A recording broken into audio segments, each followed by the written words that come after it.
Alhamdulillahirabbil alamin wassalatu wassalamu ala asyrafil anbiya'i wal mursalin wa ala alihi wa sahbihi ajma'in. Yang dimuliakan Tuan Imam, yang dihormati barisan ahli jawatan kuasa surau uh, Surau Haji Maksum. Saya baru first time dengar sebenarnya. Okay, tapi mudah, dekat je sebenarnya dengan klinik saya. Tapi saya biasa sembahyang suraunya yang kat belakang tu, yang dekat Merom 4. Okey. Seterusnya hadirin hadirat yang dihormati sekalian. Pertamanya marilah kita panjatkan kesyukuran kepada Allah Subhanahu Wa Taala kerana dengan limpah kurnianya, nikmatnya, hidayahnya, inayahnya dapatlah kita berkumpul pada malam ini. Pertamanya untuk mendirikan solat berjemaah maghrib. Bersyukur kita pada Allah Subhanahu Wa Taala kerana daripada ramai-ramai orang di luar ni kita telah dipilih oleh Allah Subhanahu Wa Taala untuk bersolat secara berjamaah. Lebih-lebih lagi pada ketika ini umat Islam pada ketika ini pun sedang berpecah belah kan. Kalau kat luar, kat negara lain mungkin tengah berperang, tapi kat Malaysia berpecah belah disebabkan oleh politik. Jadi disebabkan itu, salah satu platform yang agama kita telah aturkan untuk kita bersatu padu adalah dengan melalui bersolat jemaah sama ada di masjid ataupun di surau-surau. Okey, untuk tidak melengahkan masa, saya akan meneruskan saya punya pembentangan pada hari ini. Okey, sebelum saya menerangkan pembentangan saya, izinkan saya memperkenalkan diri saya lah. So mungkin ada yang tak kenal, jadi hari ini saya kenalkan diri saya. Okey, nama saya Dr. Muhammad Rustam bin Muhammad Kamarudin. Okey, saya dilahirkan di Kampung Bukit Kapar. Saya dilahirkan di rumah di Kampung Bukit Kapar, dan saya memang orang Bukit Kapar. Mak dan ayah saya pun orang Bukit Kapar. Ayah saya bernama, kenal ke? Ayah saya bernama Muhammad Kamarudin bin Sabran. Jadi mungkin ada yang mengenalilah ayah saya ya. Okey, alright. Jadi saya telah menyambung pengajian saya dalam bidang perubatan di Universiti Sains Malaysia, dan alhamdulillah saya telah berjaya menghabiskan pengajian saya pada tahun 2009.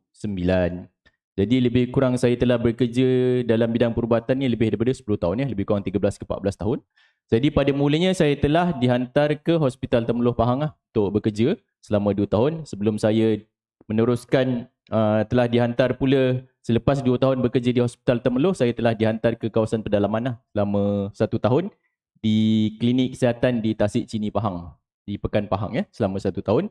Kemudiannya saya telah diberikan peluang untuk balik kembali ke Selangor, di mana saya telah bekerja di klinik kesihatan Bagan Terap Sabak Penam selama 3 tahun. Kemudian saya telah kembali ke Meru pada tahun 2015, di mana saya telah bertugas di klinik kesihatan Meru semenjak tahun 2015 sehingga tahun 2021. Pada tahun 2021, setelah lebih 10 tahun saya berkhidmat dengan kerajaan, sebab saya mengambil beasiswa JPA pada masa itu, jadi saya telah diikat dengan government kerajaan selama 10 tahun lah. Kalau tak saya kena bayar balik lah RM250,000. Tapi saya dah melepasi tarikh yang tempoh yang ditetapkan tu lebih daripada 10 tahun. Saya telah mengambil keputusan untuk meletakkan jawatan, dan saya telah membuka klinik sendiri di klinik tuah yang terletak di Meru Indah. Sebenarnya klinik tuah tu kalau yang tuan-tuan maklum, sebenarnya sebelum ni dia adalah klinik Adibah. Jadi tapi Dr. Adibah dah pencen, saya ambil alih bersama dengan partner saya iaitu Dr. Syafiq Faridin. Jadi Dr. Syafiq Faridin tu pun sebenarnya orang Meru jugalah, rumahnya dekat Kampung Haji Sharif tu lah dekat area sana jalan pipe tu. Okey. Saya rasa cukup lah kot tentang diri saya. Nanti kalau nak berkenalan kita selepas kita habis main sembahyang isyak nantilah ya. Jadi hari ini kita akan buat satu kita punya perbincangan lah. Kita lebih kepada perbincangan ya. Jadi semua dah dapat nota-nota yang saya bagi. Jadi saya harap benda yang saya usahakan ni semua untuk membantu tuan-puan faham lah ya. Apakah yang saya akan bentangkan pada hari ini. Jadi tajuk kita pada hari ini adalah tajuk kencing manis. Sebelum itu, saya harap tuan-tuan semua kalau saya nampak macam laju sangat, beritahu sebab saya pernah beberapa kali bagi ceramah ni kat masjid ke, kat surau ke, kat kilang ke apa, dia cakap doktor laju sangat Okey, jadi saya kena perlahankan sedikit lah Jadi isyak kita pada pukul 8.35. So jadi ada setengah jam lagi untuk dibentangkan. Jadi pada mulanya saya akan bentangkan fakta-fakta berkaitan dengan kencing manis. Jadi kencing manis ni dari segi faktanya pada tahun 2019 dekat Malaysia ni ada lebih kurang 2 juta manusia yang kita diagnose sebagai kencing manis Ramai ke tak ramai? Ramai lah Malaysia ni ada 30 lebih juta. Jadi 2 juta daripadanya orang tu ada kencing manis.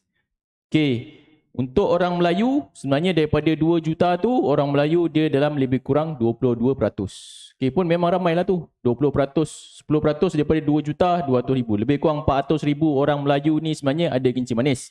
Ini yang di-detect yang dikesan, yang tak dikesan, yang kat luar tu kita tak tahu kan. Tapi ni yang datang klinik yang dikesan ada lebih kurang 400 ribu orang orang Melayu yang didiagnos ada kencing manis Daripada 2 juta orang tu hanya 23% saja yang bila kita rawat gulanya tu dapat jadi normal.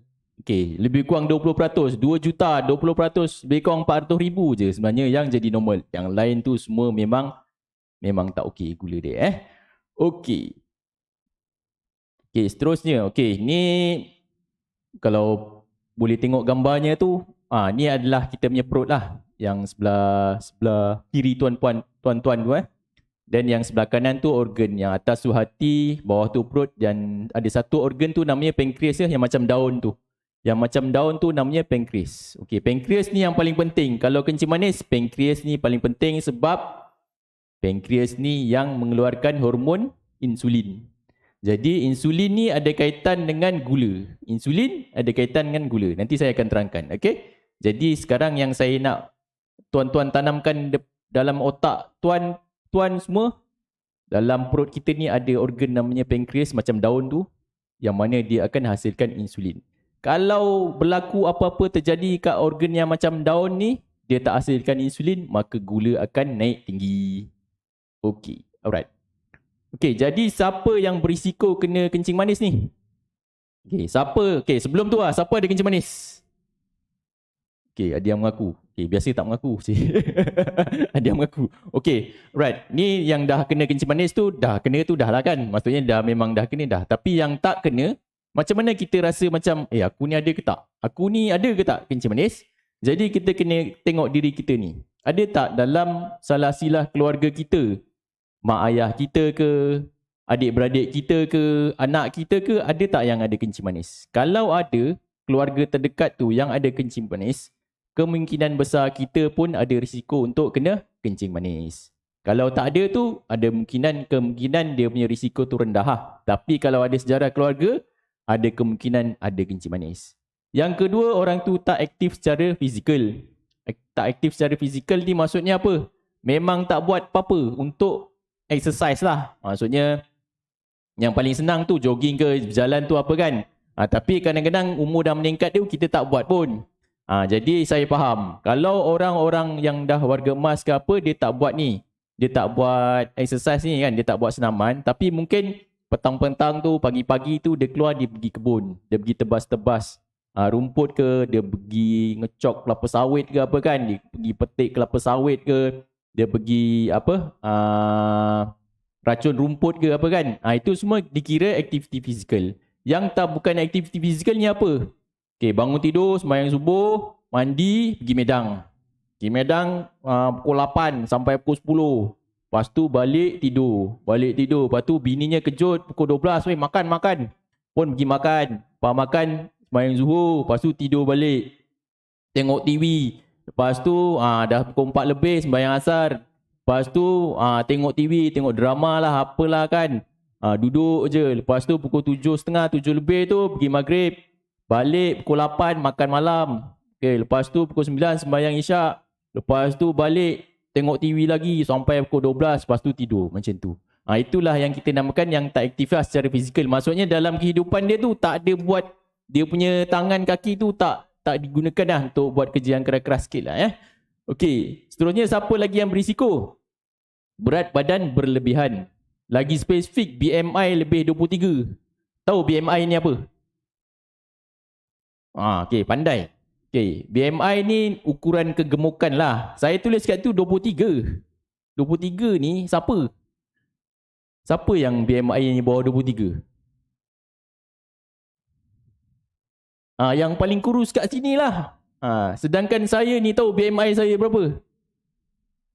25.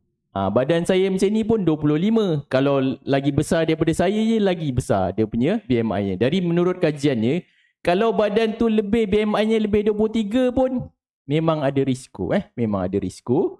Yang seterusnya, risikonya kalau suka makan makanan yang banyak kanji. Okey, banyak makanan yang banyak kanji ni apa? Nasi, lagi apa? Roti putih, roti gandum. Okey, tepung gandum. Tepung gandum So apa yang diperbuat daripada tepung gandum? Roti canai, lempeng, jomput, cekodok. Apa, goreng pisang. Nak digoreng tu pakai apa? Pakai dia punya tepung tu kan. Lepas tu apa lagi? Lempeng semua tu kan. Itu semua pakai tepung. Pakai tepung lah kan. Pakai tepung gandum. Lagi apa? Ubi, kentang, keladi, keledek, mi, bihun, kuih tiaw. Lagi apa? Segala-gala benda yang manis lah. Segala-gala benda yang manis tu semuanya ada kanji. Tapi adakah tak boleh makan langsung? Kita tengok ayatnya tu. Makan makanan kanji berlebihan. Jadi boleh makan tak sebenarnya? Janganlah berlebihan. Makan tu boleh tapi jangan berlebihan. Okey? Kalau makan berlebihan tu yang akan jadi gulanya naik tinggi. Yang seterusnya, kalau umurnya lebih daripada 40 tahun. Okey, siapa-siapa yang umurnya lebih 40 tahun pun akan ada risiko untuk kena kencing manis. Seterusnya, kalau wanita tu, perempuan tu kalau dia beranak, anak dia ada yang lebih daripada 4 kilo. Tu pun dia ada risiko untuk kena kencing manis. Okey, jadi itulah sedikit risiko-risiko. Tapi siapa-siapa yang rasa dia ada, okey, sejarah keluarga ada, dia belum ada kencing manis ni, tapi dia rasa macam okay, ada ahli keluarga yang kencing manis, lepas tu dia tak aktif ataupun dia macam gemuk-gemuk sikit, lepas tu suka makan benda-benda manis yang banyak kanji, lepas tu umurnya dah lebih 40. Kalau perempuan tu, isteri-isterinya tu kalau yang pernah ada lahirkan anaknya dia punya berat babynya tu lebih 4 kilo pun ada risiko. Jadi siapa-siapa yang ada benda ni, yang mana dia pun tak tahu dia ada kencing manis, berjumpalah dengan doktor untuk dipastikan sebenarnya ada kencing manis ke tidak. Tak semestinya ada. Tapi kalau ada, ia kena ditangkap. Okay, right. Okay, buat masa sekarang boleh ikut dia sampai saya cakap ni. Ada soalan? BMI macam mana nak ukur? Okay, BMI tu nak ukur dengan menggunakan berat dan juga tinggi. Okay, katalah berat tuan berapa? Mungkin dalam 60 kilo. Okay, 58 kilo. Berat dalam kilo, kita bahagikan dengan tinggi kita. Katalah tinggi Encik mungkin 1.6 meter. Okey, 1.6 meter. Okey. 58 kilo bagi 1.6 meter. Dah dapat jawapannya. Bagikan lagi 1.6 meter. Nanti kita akan dapat BMI-nya berapa. Dia ada julatnya. Kalau normal dalam 18 ke 20, 22, 24 sebenarnya. Tapi kalau kencing manis lebih 23 pun dah ada risiko. Okey, jadi BMI ni saya akan terangkan pada ceramah yang akan datang lah, sebab dia ada ceramah yang lain. Sebab dia ada kategori pemeriksaan kesihatan. Kita ada satu modul ceramah di bawah kategori pemeriksaan kesihatan. Nanti saya akan bincang lagi detail lah. Hari ni saya sentuh sikit, tapi boleh faham tadi keterangan tu. Maksudnya berat bahagi tinggi dapat keluar nombor. Okey, alright. Okey. Jadi harap-harap boleh faham tadi dia punya risiko. Yang seterusnya tanda-tanda kencing manis Tanda-tanda kencing manis. Jadi kalau ada kencing manis, tanda-tandanya apa? Okey, malangnya sebenarnya majoritinya memang tak ada tanda-tanda. Majoritinya tak ada tanda-tanda. Tapi kalau dah sampai level dia keluar tanda-tanda tu, maksudnya kita tahu ni gula dia dah memang tinggi. Maksudnya kalau kita dah ada tanda-tandanya, kita dah tahu ni mungkin tinggi sangat ni gula dia. Tapi biasanya dia tak ada tanda-tanda. Jadi apakah tanda-tandanya? Okay, yang ni kita ada terangkan dalam nota yang saya bagi tu. Antaranya dia suka makan, dah makan nak makan lagi, dah makan nak makan lagi lah Ataupun dia cepat haus, dah minum ni nak minum lagi, dah minum nak minum lagi. Asyik nak kena minum je, cepat salit kan, cepat haus Okey, seterusnya dia kerap buang air kecil. Asyik nak terkencing je, nanti malam dah tidur pukul 10, pukul 12 dia bangun pergi kencing. Pukul 2 bangun pergi kencing. Pukul 3 dia bangun lagi pergi kencing.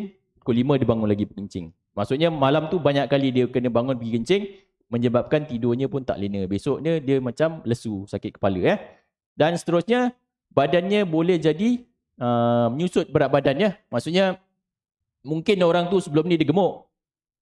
Tiba-tiba dia boleh dalam tempoh setahun, 2 tahun, kalau gulanya tinggi, dia boleh jadi kurus. Pernah tak kita macam jumpa orang tu kita kenal dia. Dulu kita tahu dia ni badannya besar sikit, gemuk. Lepas tu tiba-tiba kita dah lama tak jumpa dia kan, dalam 3 tahun kan. Tiba-tiba jumpa kan macam, kokok dah kurus. Macam tu kan ayat dia kan. Kokok, dulu bukan kau gemuk ke? Macam tu kan. Dulu bukan kau macam ni ke? Dia pun, aku ada kencing manis macam tu. Dia mungkin cakap macam tu. Tapi kita tak adalah tuduh orang yang gemuk jadi kurus sebab kencing manis. Tidak. Tapi boleh jadi dia ada kencing manis. Boleh jadi Tapi kalau dia jadi kurus tu sebab yang bagus. Contohnya memang dia exercise, senaman. Dia ucapkan tahniah lah. Oh tahniah, aku sebenarnya jogging setiap hari macam tu jadi kurus. Ya bagus, Alhamdulillah. Tapi kalau dia daripada tak pasal-pasalan, tak buat apa-apa, tengok TV je hari-hari kan, tiba-tiba kita pun rasa macam, dulu kan gemuk, ni kok jadi kurus, tak buat apa-apa pun kurus. Mungkin sebenarnya ada kencing manis yang tak dirawat. Okay, benda ni boleh diterangkan lah, tapi saya lajukan dulu. Nanti kalau nak ditahu kenapa, saya boleh terangkan nanti Okay, tanda-tanda seterusnya, dia selalu gatal-gatal, badannya gatal-gatal terutamanya dekat kemaluannya. Kemaluan tu selalu gatal, ataupun tempat lain pun gatal. Sebab orang yang ada kencing manis ni, dia punya antibody badan tu dia lemah sikit. Bila antibody badan lemah, dia senang dapat jangkitan, terutamanya jangkitan kulat ataupun kurap Penyakit kulit pun selalu dapat dan lukanya lambat sembuh. Sebab bila gula tinggi, menyebabkan dia punya saluran darah tu senang tersumbat. Jadi bila saluran darah senang tersumbat, menyebabkan bila luka, kita punya saluran darah lambat nak supply kita punya askar-askar lah untuk bagi luka tu baik. Dia jadi lukanya jadi lambat sembuh Okay, right. Seterusnya, tanda-tandanya lagi apa? Dia selalu letih, lesu je. Dah tidur pun, bangun pun pening. Penat je, asyik penat je kan. Tu salah satu tandanya. Ataupun matanya jadi kabur sikit. Okay? Alright. Okay, boleh faham Buat masa ni? Boleh boleh.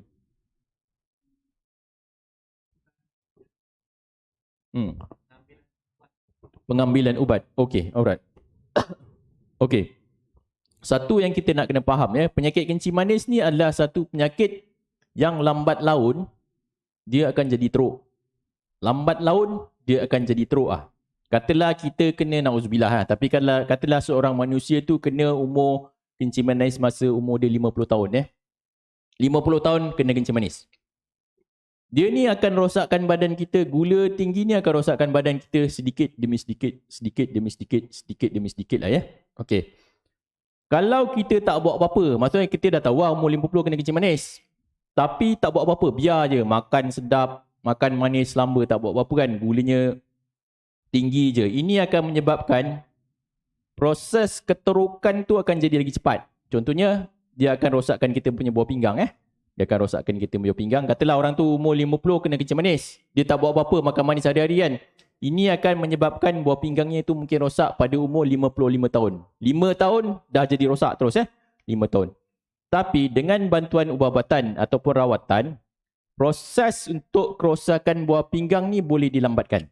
Okey, maksudnya katalah kalau kita tak makan, kita tak kawal gula tu, 5 tahun dah rosak, buah pinggangnya kena dialisis. Okey, contoh Tapi dengan rawatan ubat-ubatan ataupun lain-lain rawatan lah kita mungkin boleh lambatkan kerosakan tu dia jadi 20 tahun.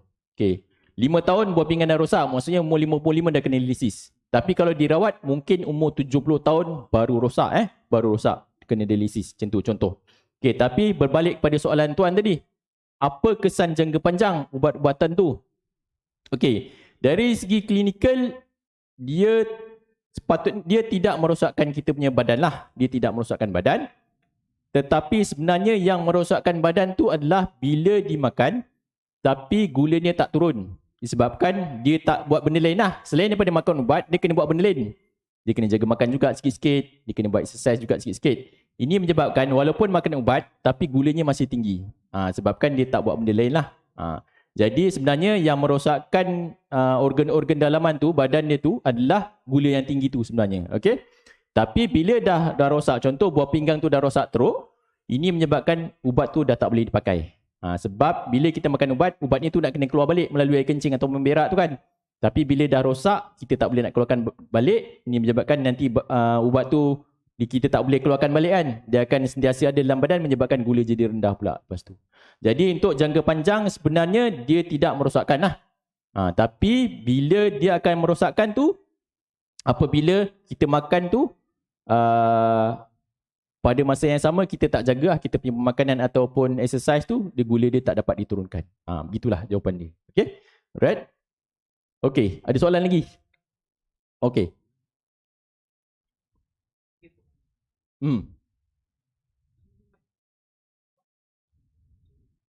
Mana lebih baik? Okay. Ubat makan lah. Ubat makan ke ubat insulin? Mana lagi baik? Okay, dua-dua pun sebenarnya okay. Dua-dua pun tak ada isu. Nak pakai insulin boleh, nak pakai ubat makan pun boleh. Tapi ada setengah-setengah keadaan, ubat makan tu kita tak boleh pakai. Contoh dia punya buah pinggang tu dah rosak, ada stage-stage tertentu. Stage ketiga ke atas contoh kita dah tak boleh makan ubat makan masa tu. Dia dah kena pakai insulin juga. Okay? Tapi insulin tu boleh dipakai pada bila-bila masa. Buah pinggang tu okey boleh pakai insulin. Buah pinggang dah rosak pun boleh pakai insulin. Tapi ubat makan tu ada syarat. Kalau buah pinggangnya belum rosak, boleh pakai lagi ubat makan. Tapi kalau buah pinggangnya dah rosak sampai rosak teruk, tak boleh pakai ubat makan. Jadi kita nak fahamkan adalah sebenarnya bukan ubat tu yang rosakkan buah pinggang. Sebenarnya yang rosakkan buah pinggang adalah gula yang tinggi tu dalam tempoh masa yang lama, dia yang rosakkan buah pinggang tu. Cumanya bila buah pinggang dah rosak, ubat makan tu tak boleh makan. Jadi berbalik kepada soalan tadi, mana lagi bagus? Terpulang kepada manusia itulah, individu tu. Dia nak pakai tak insulin tu. Cumanya kalau buah pinggang dah rosak, memang nak tak nak, dia kena pakai insulin tu lah. Itu jawapan dia. Okay, itu dari segi ubat lah. Cuma ubat ni bukan salah satu-satunya rawatan. Ada rawatan lain lagi. Iaitu rawatan tanpa ubat, iaitu penjagaan makanan. Okay. Ya tuan.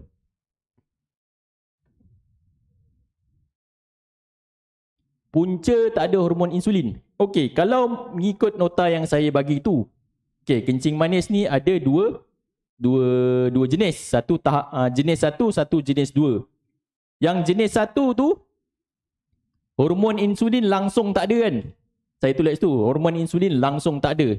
Ini adalah salah satu kecacatan. Kecacatan yang memang dah ditakdirkan oleh Allah Subhanahu Wa Taala. Memang dia lahir-lahir tu memang insulin tak ada.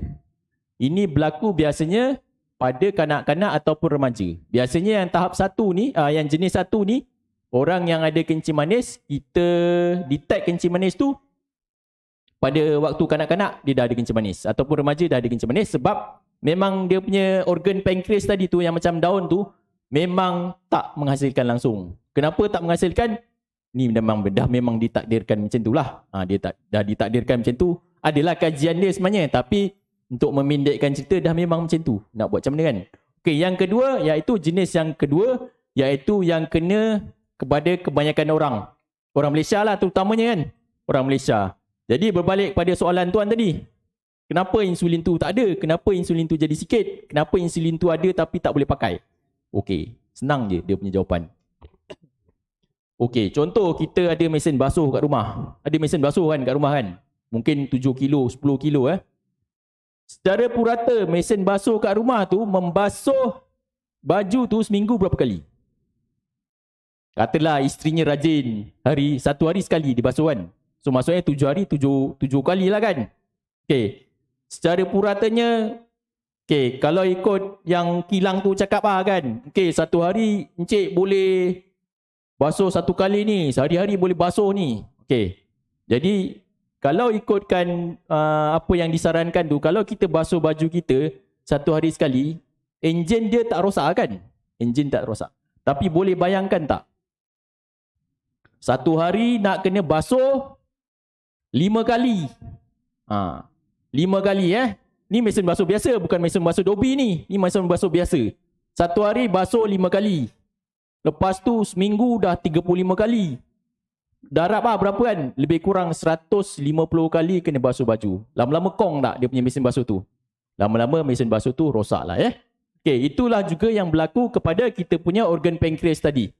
Katalah orang ni suka minum teh tarik. Satu hari 3 kali teh tarik Okey, pagi teh tarik. Tengah hari teh tarik. Petang medang teh tarik. Nanti malam sebelum tidur pukul 10 medang lagi teh tarik. Jadi penat tak organ insulin, organ pankreas tu keluarkan dia punya insulin tu? Insulin, dia penat tak rasanya?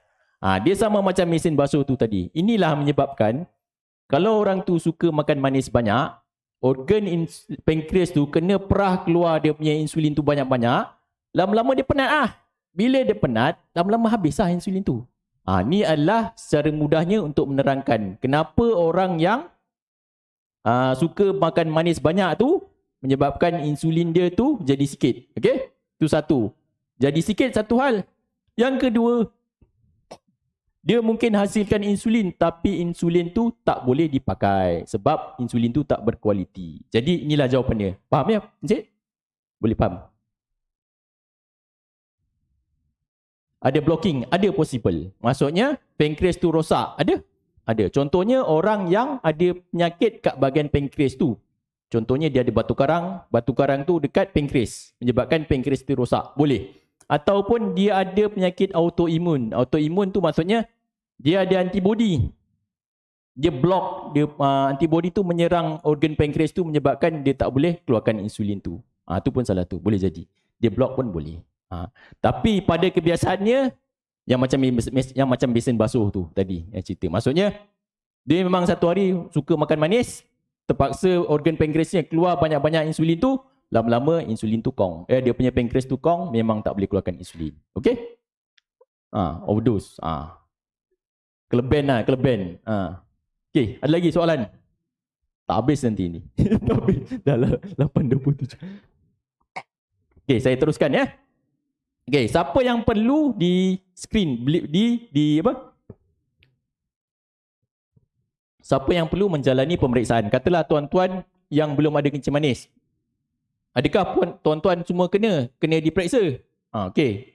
Jadi siapa yang kena diperiksa? Pertama, orang yang ada gejala lah. Siapa yang ada gejala tu, pergilah ke klinik yang berhampiran untuk diperiksa. Sebab kalau tak periksa, dia tak tahu. Sebab kencing manis ni adalah satu penyakit yang berkaitan dengan level gula dalam darah. Nak tak nak, kalau nak tahu memang kena dicek Okey, tuan tengok muka saya ni. Tahu tak saya punya gula berapa? Tak tahu kan? Saya pun tak tahu ni gula berapa ni. Tak tahu. Saya tak tahu. Tapi kalau kita kena cek dulu. Cek barulah tahu. Okey, ni orang ni gulanya 8. Ni gulanya 7. Ni gulanya 10. Ni gulanya 15. Barulah tahu kan?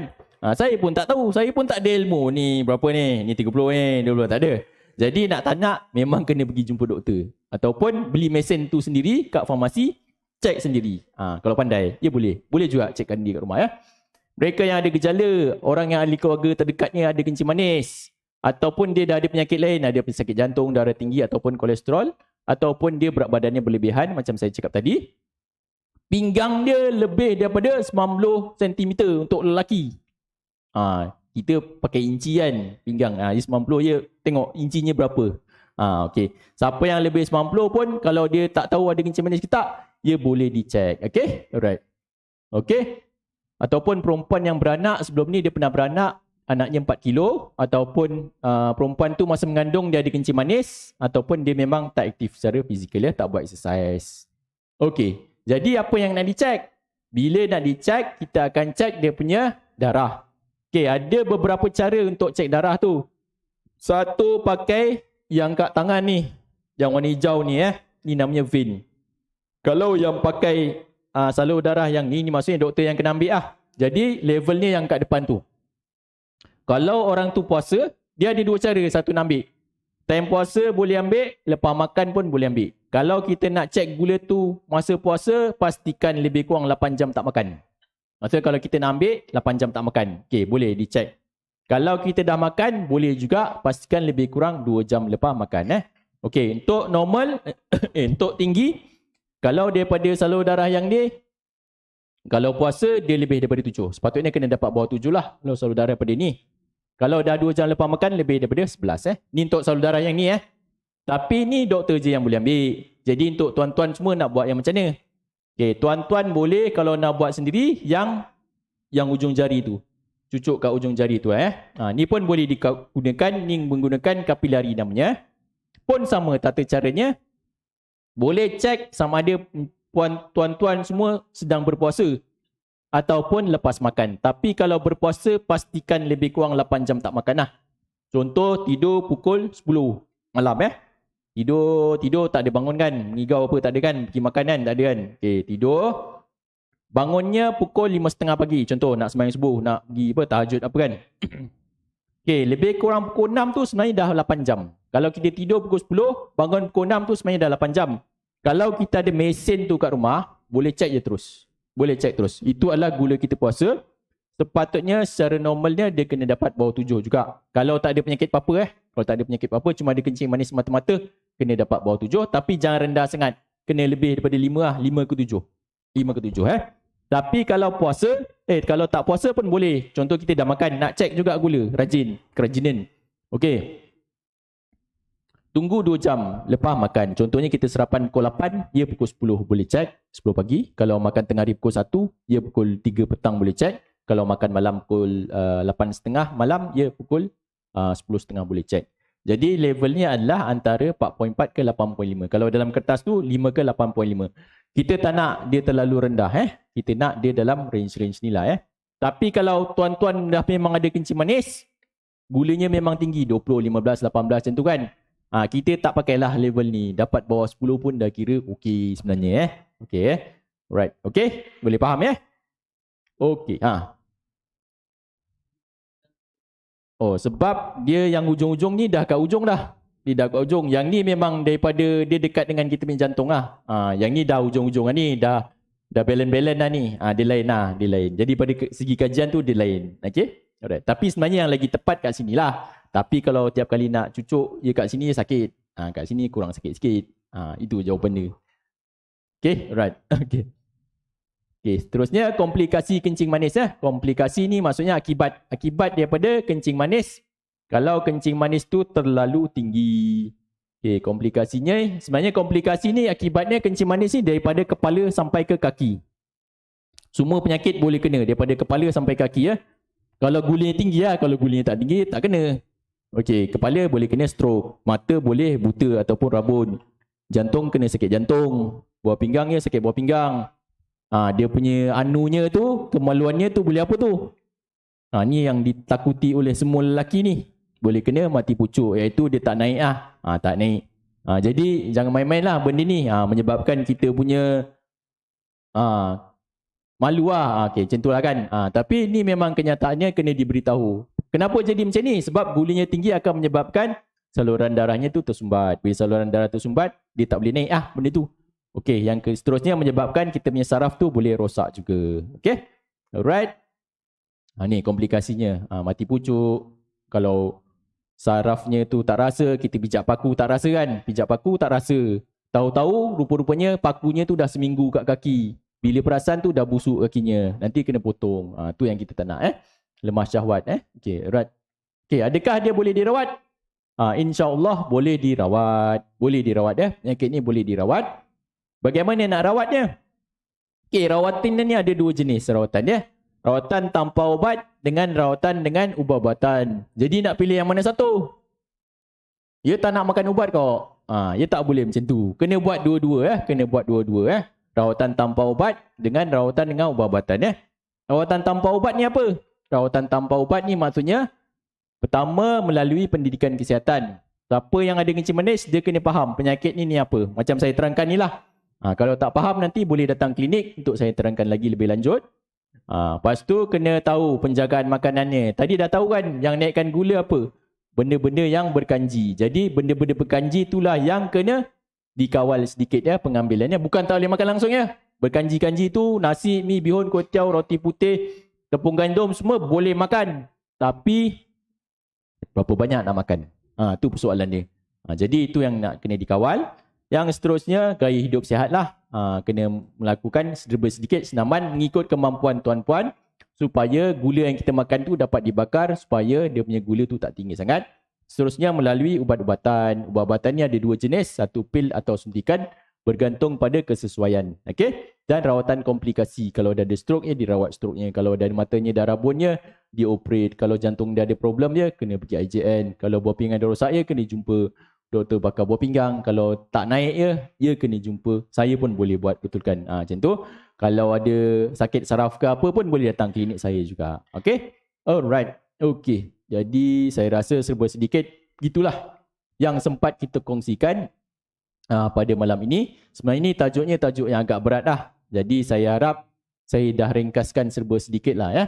Dia punya tajuk ni. Jadi boleh faham ke? Boleh ya, insyaAllah ya. Jadi saya harap apa yang saya sampaikan pada malam ini dapat memberi manfaat kepada semua. Ada soalan ke nak tanya? Tak ada ya? Okey.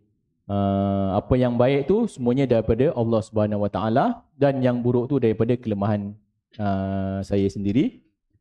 Kita sudahi saya punya ceramah ni dengan tasbih kafrah dan suratul as.